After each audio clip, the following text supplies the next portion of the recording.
Olá, bom dia, boa tarde, boa noite a vocês, meus amigos e minhas amigas, sejam todos muito bem-vindos e bem-vindas ao nosso espaço, o blog de João Maria André Talk Show, blog Santo Nome, você pai, mãe, curioso na educação, aluno, aluna, professor, professora, sejam aí todos muito bem-vindos e bem-vindas, você que me acompanha de longa data, fico muito feliz e agradecido por isso, pessoas que nos acompanham desde a época do Orkut, do Erro Grupos, Erro Resposta, você que participa aí há muito tempo no nosso canal, obrigado, que resiste pelo e-mail, muito obrigado. Deixa eu mandar um grande beijo para minha amada Elisângela, um beijão para meu amado filho, mano, papai Tima de Montão. Hoje, domingo, pé de cachimbo, dia 10 de dezembro de 2023, no meu relógio são exatamente 17 horas e 19 minutos em ponto, falo ao vivo em definitivo da cidade de Americana, de Americana não, estamos em Indaiatuba, que também pertence à região metropolitana de Campinas, interior do estado de São Paulo. Dito isso aí, meu amigo e minha amiga, no dia de hoje eu queria fazer uma reflexão aí, colocar alguns pontos que a gente sempre vai colocando no nosso canal. É hábito nosso já fazermos isso, né? A audiência nossa é rotativa e por causa disso faz-se necessário a gente estar sempre pontuando sobre esses assuntos, né? E qual que é o assunto? O assunto nosso é o estado do bem-estar social, o estado do bem comum, né, é apenas uma propaganda, tá certo? O bem comum e o bem-estar social só vale para os próprios membros do Estado, a elite do Estado e adjacências, né?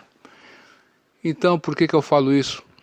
Porque o Estado, do jeito que é formatado, ele não vai te dar educação de qualidade, esqueça isso.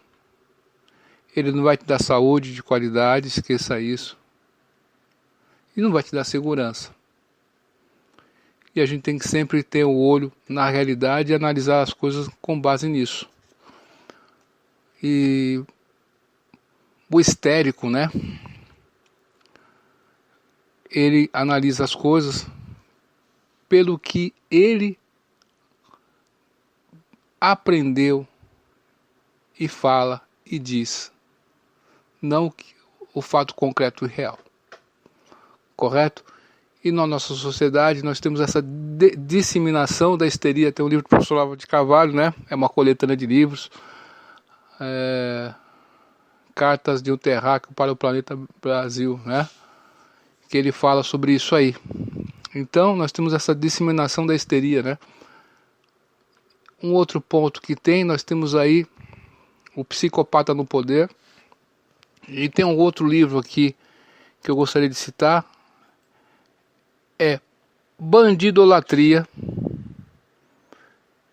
de Leonardo Jardim, né? E Diego Pesce. E tem um outro livro, fica aí de recomendação para você aí, O Mito do Encarceramento em Massa e a Construção da Maldade. Esse Construção da Maldade, se não me engano, o autor é o Roberto Mota. Sempre estou acompanhando o Roberto Mota. E esse é O Mito do Encarceramento, né? Bruno Amorim Carpes, tá certo? E esse Bandidolatria, né? O Democídio, ensaio sobre o garantismo penal e a criminalidade no Brasil. Então, isso aí a gente vai usar como pano de fundo aqui para a nossa fala aqui. E depois vamos finalizar falando sobre a elite, né? Sempre vai haver uma elite. E Valfredo Pareto, né? No século passado, ele fez um tratado, né? A Teoria das Elites, né? Que ele diz nessas reflexões da teoria social em Valfredo Pareto, né? Ele nasceu em 1848 e morreu em 1923, né? Ele dizia que há sempre uma elite, e tem a elite raposa e a elite leão, e há sempre uma rotatividade entre elas. Quando nós estamos no jugo da elite raposa, nós estamos ferrados, aquela questão, né, da bandidolatria, da corrupção, tal, não tem coisas nobres, enfim, daquele jeito que você já está bem acostumado a ver por aí. Quando nós estamos no jugo da elite leão, nós temos uma preocupação com o bem social, o bem comum, enfim, aí nós vamos estar sendo administrados por questões nobres, né? Enfim. Então, Vilfredo Pareto, o que ele diz ali nesse artigo que ele escreveu, né? Ele diz que tem duas questões aí da teoria da elite. Tem o residual e aquele resistente. Qualquer grupo que tenha ali o residual, ele vai estar atento às mudanças, à inovação, enfim. Então essas pessoas se tornarão elite. Mas aquelas pessoas que têm resistência a essas mudanças, a certas questões aí, elas vão ficar fazendo parte da massa. Compreende a questão? Sempre vai ter uma massa. Sempre vai ter uma massa, sempre vai ter uma elite, ponto. Qualquer local que você estiver, no trabalho que você estiver fazendo, pode ter um grupo de professores, pode ter certeza que no grupo de professores vai ter uma pessoa daquele que dá aquela aula específica de matemática. Vai ter aquele professor que na aula de matemática ele sobressai os demais, ou professora, enfim. Então, essa questão residual é interessante, né? Então, o que ele diz ali, ó? Que no seu tratado de Sociologia Generale, né, que a ideologia serve para defesa dos interesses particulares, isto é, de um grupo com interesses específicos. O grupo que almeja perpetuar-se no poder vale-se da ideologia subjetiva e da ideologia utilitária, isto é, de um uso ideológico da teoria. Por exemplo, o partido político ou político pode encontrar na ideologia a legitimidade subjetiva e o apoio utilitário para se perpetuar no poder. Então, sempre vai ter manobras, estratagemas, conchavos para se perpetuar no poder. Isso aí faz parte do mundo, o mundo é assim faz muito tempo. Você faz certas questões, atividades para manter seu emprego. É justo, é normal, faz parte do jogo. Mas quando você usa elementos aí, né, não muito nobres, o poder a qualquer custo, como nos ensinamentos de Maquiavel ao príncipe ali, a gente vai ficar na elite raposa. E nós vemos uma consecução de fatos, uma consequência de fatos, aliás, que nos mostram que, olha só, vou dar um dado para você. Em 2020 nós tivemos a pandemia e estamos aí, em 2023 ainda aí com resquícios, tá certo ou não? Quando ela estava em plena vigência ali, com toda a força, sem a vacinação em 2020, nós tivemos no Brasil quase 200 mil mortos entre aspas, né, infelizmente, pela Covid, tá certo? No ano da vacinação, quando termina o ano de 2021, vacinação, você diz o seguinte, se no ano que não teve vacinação, morreram quase 200 mil pessoas, no ano que nós temos aí a vacinação, morrerão bem menos que isso. O que aconteceu? Morreu mais pessoas. Isso aí é dados que estão aí no Transparência Brasil, aí, onde tem os cartórios que estão conectados, tem todas as informações do Brasil inteiro conectado com todos os cartórios, qualquer município, tá certo? Dados como o número de óbitos por ano, por mês, por dia, em certos, né, no Brasil todo, naquela região, naquela cidade, enfim, tá certo? Número de casamentos, número de nascimentos, do que morreu, enfim, você consegue apurar essas questões aí. Então você vê esse dado aí, você pensa o seguinte, nos prometeram uma coisa e nos entregaram outra. E você vê que na justiça, você não precisa ir muito longe.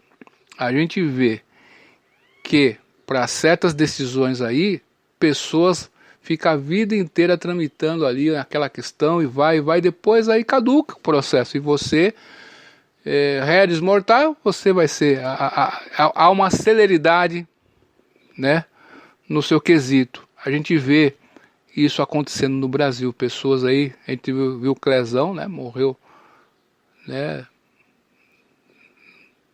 o devido processo legal teve o Clezão, né, não sei, pensa aí você, então, ele morreu na prisão.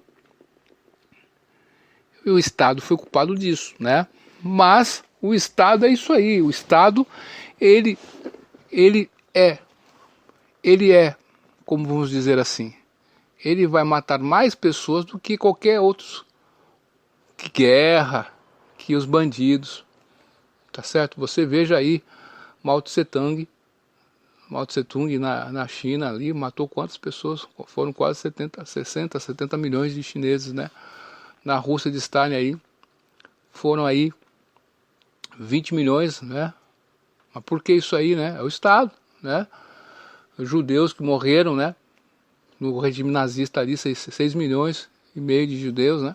Porque é o Estado, é a negligência do Estado, é a negligência em resolver certas questões de segurança, é o Estado, de te dar saúde, é o Estado, né? Você fica na fila para um transplante e não tem, de repente, quem tem, né? Você sabe o que eu estou falando. É isso aí, tem certas, entende? Então nós vemos que sempre haverá uma elite, né? E o que acontece? Há uma configuração de coisas que o Estado foi sendo aparelhado e o Estado ele vai fazer o bem-estar social não devidamente, mas na propaganda. E o bem-estar vai ser deles, para eles, que estão na máquina. E você, professor, professora, que acredita que a educação que tu tens na faculdade realmente vai ajudar o teu aluno a ter uma boa educação, você foi educado com o que o Estado diz que é bom para ti e bom para a população. Por isso que a gente sempre vai na contramão de tudo isso. Lógico que não é 100% isso, tem coisas boas, né, vindo da faculdade, enfim. Eu estou dizendo que, a grosso modo, né, o sistema é feito para que o teu filho, tua filha não tenha educação de qualidade. E às vezes você mesmo pagando e caro, você não vai ter educação de qualidade, porque educação é uma questão pessoal. Você tem que botar isso na tua cabeça, você do outro lado que me ouve. Né? Educação é uma questão pessoal, individual, de você buscar a coisa, não esperar que alguém te dê algo de mão beijada. Né? Se você perguntar para qualquer jogador de futebol, você ficou esperando a sorte cair do céu, você foi atrás, correu atrás do seu sonho. Corri atrás dos meus sonhos. Se você pensar que você vai na escola só para ficar dormindo, brigando, né, fazendo qualquer coisa, menos aprendendo alguma coisa de útil, vai chegar um dado momento que você vai precisar de conhecimentos, né, certos conhecimentos ali, e você vai ficar para trás. Entende? Então, a gente vê que o Estado é feito de um jeito que as leis estão beneficiando quem? O cidadão de bem ou a bandidolatria? Esse esquema cabuloso aí, né? Então, a gente tem que ter sorte de sermos governados por uma elite leão. Porque a elite, sempre vai existir uma elite. Essa teoria marxista aí, né? Que diz que todo mundo vai se igualar. O grupo que deixa todo mundo igual, por si só deixou todo mundo igual, ele vai se sobressair, pô. Será que ninguém pensou nisso?